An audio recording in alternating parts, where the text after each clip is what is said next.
नमस्कार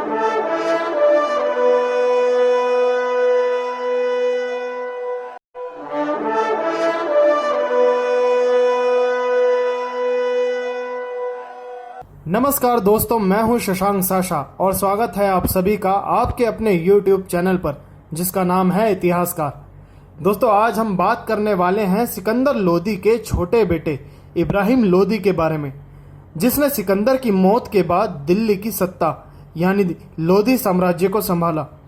तो आइए शुरू करते हैं हम इब्राहिम लोदी के बारे में जानना। लेकिन दोस्तों, उससे पहले मैं आप सभी को याद दिला देना चाहता हूं कि अगर आपको मेरी वीडियो पसंद आए तो प्लीज़ उसको लाइक, सब्सक्राइब और शेयर भी ज़रूर करें। और हाँ, बेल आइकन बजाना मत भूलना दोस्तों, ताकि मेरी अगली आने वाली वीडियो के बारे में आपको नोटिफिकेशंस मिलती रहें। दोस्तों, इब्राहिम लोदी का जन्म 1480 को हुआ था और 1517 में यानी कि 1517 में अपने पिता की मौत के बाद इब्राहिम लोदी को दिल्ली का साम्राज्य मिला और ये दिल्ली का सुल्तान बना। दोस्तों, इब्राहिम लोदी का दिल्ली पर 9 साल तक शासन रहा और इब्राहिम लोदी बहुत ही क्रूर शासक था और वो कभी अपने पिता जैसा शासक साबित नहीं हो सका। दोस्तों, उसने अपने साम्राज्य के लोगों पर बहुत ही ज़्यादा जुल्म किए थे। वो बहुत ही क्रूर शासक था, जिसकी वजह से ये बहुत ही बुरा शासक साबित हुआ दोस्तों लोदी वंश के लिए। दोस्तों, इब्राहिम लोदी ने अपने साम्राज्य के भरोसेमंद और पुराने कमांडर्स को बदलकर नए यंग कमांडर्स को नियुक्त कर लिया था अपनी सेना में, जिस वजह से अफगानी कमांडर्स जो कि पुराने कमांडर्स थे, वो इब्राहिम लोदी से नाराज़ हो गए थे और उन्होंने विद्रोह शुरू कर दिया था इब्राहिम लोदी के खिलाफ और वो सब बागी हो गए थे। दोस्तों, सिकंदर लोदी के 2 बेटे थे। बड़ा बेटा जलाल खान था और छोटा बेटा इब्राहिम लोदी था।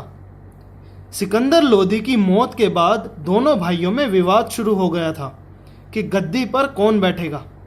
इब्राहिम लोदी बहुत ही चालाक और कट्टर था, तो इब्राहिम लोदी ने लोदी साम्राज्य, जो कि नॉर्थ इंडिया से ईस्ट इंडिया तक फैला था, जैसे कि सरहिंद, लाहौर, पंजाब, दिल्ली, आगरा, जौनपुर और बिहार तक फैला था वो दोस्तों। तो उस साम्राज्य का इब्राहिम लोदी ने विभाजन कर दिया था। इब्राहिम लोदी को उसके नोबल्स ने खूब समझाया था इतने बड़े एरिया का विभाजन ना किया जाए, लेकिन दोस्तों इब्राहिम लोदी तो किसी की सुनता ही नहीं था।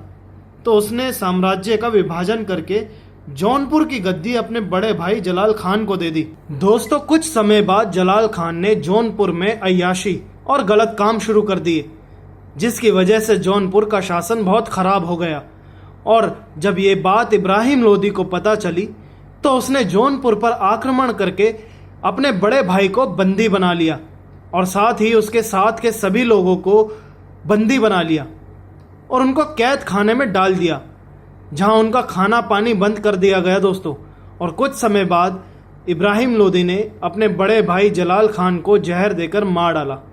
दोस्तों, 1517 में जब इब्राहिम लोदी को दिल्ली का सुल्तान बनाया गया तो उसके कुछ महीने बाद ही इब्राहिम लोदी और राणा संग्राम सिंह, जो कि मेवाड़ के राजा थे, उनके बीच पहला युद्ध हुआ, जो कि खतौली में हुआ था।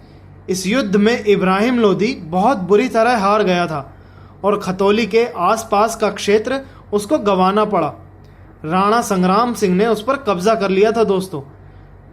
राणा संग्राम सिंह को राणा सांगा भी कहा जाता था। 1518 में इब्राहिम लोदी और राणा सांगा के बीच दूसरा युद्ध हुआ, जिसमें इब्राहिम फिर से हार गया और राणा सांगा ने उसको कैद कर लिया। जब राणा सांगा को बहुत सारा धन दौलत, हीरे जवाहरात मिले, तब जाकर कहीं राणा सांगा ने इब्राहिम लोदी को आज़ाद किया। 1526 में दौलत खां लोदी, जो पंजाब का राज्यपाल था और इब्राहिम लोदी का चाचा था, उसने बाबर को इब्राहिम लोदी से युद्ध करने के लिए आमंत्रित कर दिया, क्योंकि इब्राहिम लोदी का शासन बहुत ही खराब चल रहा था और वो किसी भी नोबल की बात को नहीं सुनता था।